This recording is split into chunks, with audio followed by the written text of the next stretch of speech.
Hello, I'm Connie. I'm out and about today. So, really, I'm waiting for this store to open. I'm kind of an early bird, but that's okay because it gives me a chance to talk to you about this next recipe. Now, I don't know how many of you are seafood fans. I love seafood. Crab is one of my favorite foods, as a matter of fact. And I like fish. There's very few fish that I don't like. I love rainbow trout. And I also like flounder. Um, Fish has a lot of things to it that it's omega-3 has protein, so it's good for you, besides the fact that it's delicious and it's light, and there's so many ways to prepare it. It's very versatile. Now I live in North Carolina, so we don't have access to fish straight out of the ocean. But that's okay. I do go up to the counter and see their specials that they have, but a lot of times I also will take advantage of the sales of their packaged frozen fish.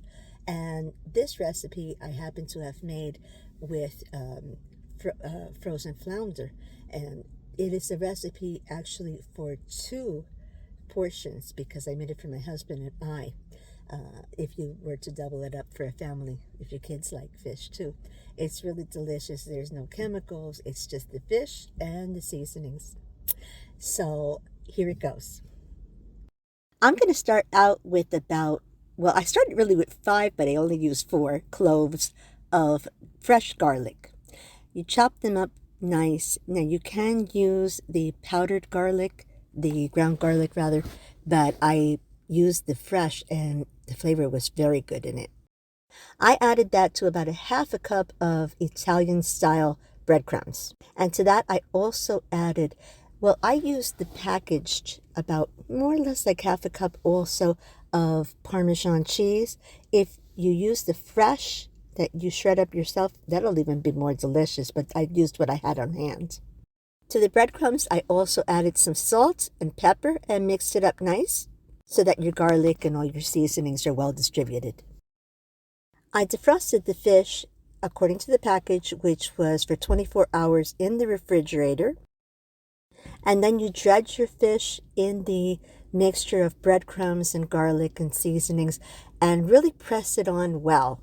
I forgot to add parsley, ground parsley, so I added that before while I was doing both of the fillets, and added about 2 tablespoons of olive oil to the pan that can go in the oven, and some more breadcrumbs to make sure that they were coated well. Before you bake your fish, you're going to add a little more olive oil to the fish and also lemon juice. Place that in the oven and bake for 23 minutes at 425. I baked that for 23 minutes because I wanted to turn it halfway through and make sure it was nice and crusty on top. You keep an eye on it, but that's how long it took for me. And here it is, already done. Garlic, Parmesan, flounder. As you can tell, it warmed up while I was sitting here. Got rid of my jacket. And my store is open, so I'm going to go in now. But that's my recipe for garlic Parmesan flounder. I hope you give it a shot. If you do, let me know what you thought. Please, if you liked my recipe, please hit the like button. Please consider becoming a subscriber also. And I'll catch you in the next video. Bye-bye.